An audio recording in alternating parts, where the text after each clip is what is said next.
kabarnya hari ini? Ibu harap anak-anak kami sekalian dalam keadaan sehat-sehat saja. Coba lihat di belakang ibu. Ibu lagi berada di ruang kelas yang sangat kalian rindukan.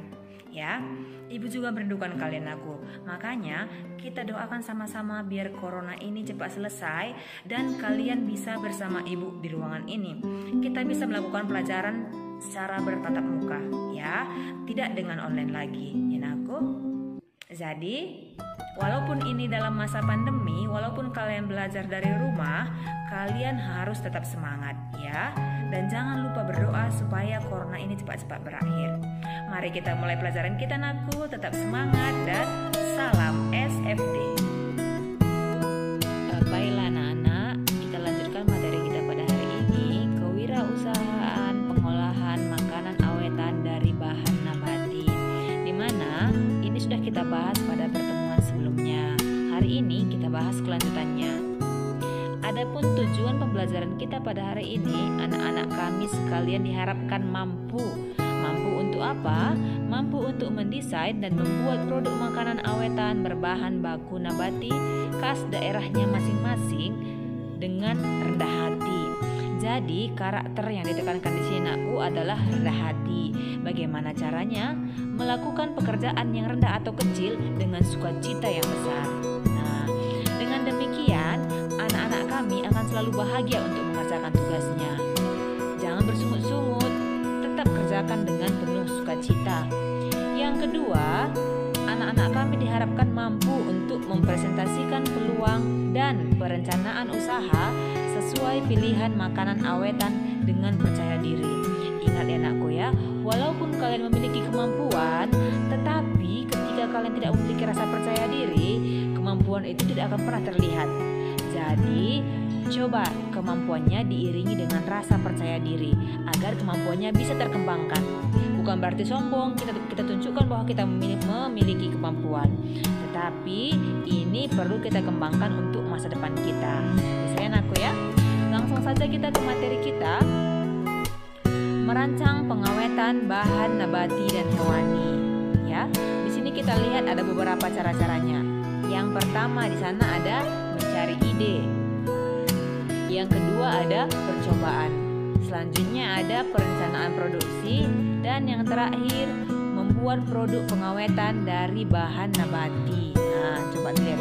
Ini sebelumnya juga dari pertemuan pertama sampai pertemuan terakhir kemarin ini sudah kita bahas ya. Dimana setiap kalian berkarya, setiap kalian membuat suatu karya itu harus diawali dengan mencari ide, melakukan percobaan, perencanaan produksi, dan yang terakhir membuat produk pengawetan dari bahan nabati tersebut. Nah, sekarang mari kita bahas satu persatu.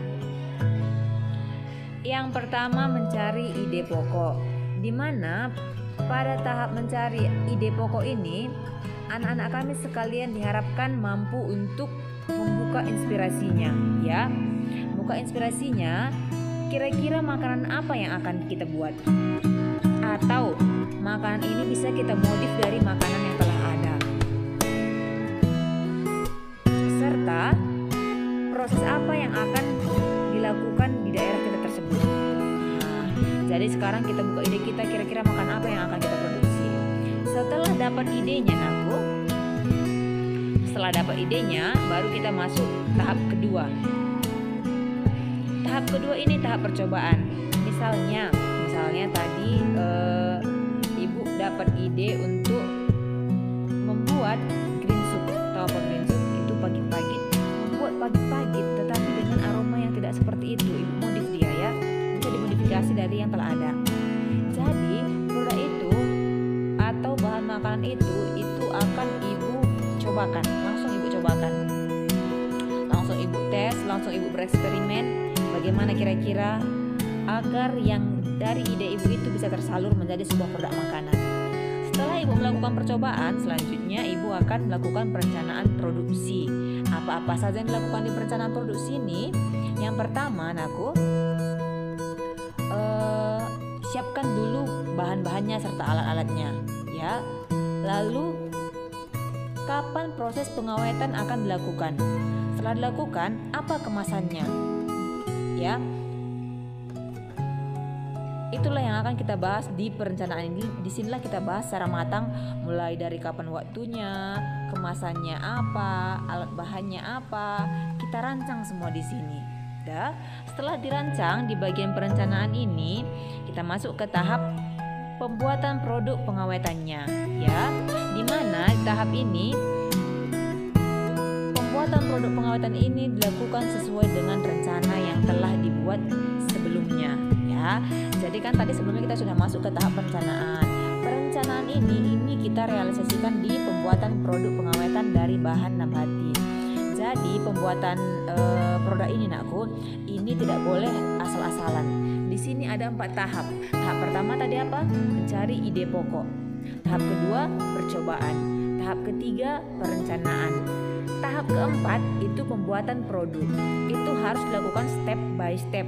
Tidak boleh langsung tahap keempat, ya. Namanya juga berkarya, berwirausaha. Itu harus step by step, ya nakku ya. Baru di sini kita masuk apa saja rupanya contoh bahan makan awetan bahan dasar nabati, kita lihat sama-sama. Yang pertama di sini ada kita lihat sayuran beku. Ya, jika kita berbelanja ke supermarket, kamu akan menemukan sayuran beku yang terdiri dari kacang polong, wortel dan jagung. Makanan awetan nabati ini seringkali dijadikan campuran mie hingga pendamping stik. Ya, ayo. Siapa yang pernah ke supermarket? Nah, pernah semua ya. Ini kan kaya orang kaya semua di sini kan. Jadi, kalau kalian lihat makanan beku seperti gambar tersebut, nakku, itu merupakan awetan berbahan dasar nabati, ya. Yang kedua, ini ada aneka keripik. Ya, di mana keripik seperti singkong, kentang, pisang, ubi dan masih banyak lagi ini akan diolah, nakku. Kalau kita ke Batam itu, di Batam itu sudah lebih banyak lagi keripik awetan ini. Bisa kita jumpai nangka pun dibuat keripik, durian pun dibuat keripik, ya kan? Itu berbagai inovasi yang dilakukan untuk mengolah berbagai bahan makanan menjadi olahan keripik, ya. Jadi bisa dimodifikasi, nakku, yang sudah ada. Inilah contoh-contohnya. Jadi sekarang, nakku, tugas kalian diharapkan atau kalian ibu aja untuk membuat bahan makanan awetan berbahan dasar nabati khas daerah kalian, ya. Kalian buat langkah-langkahnya, cara kerjanya, alat bahannya. Keempat tahap tadi kalian buat keempat-empatnya, ya. Yang pertama kalian buat dulu nama makanannya apa. Baru kalian buat idenya bersumber dari mana. Tahap kedua dibuat percobaannya. Tahap ketiga perencanaannya, nakku, ya. Jadi cukup sekian materi kita pada hari ini. Tetap semangat dan salam SF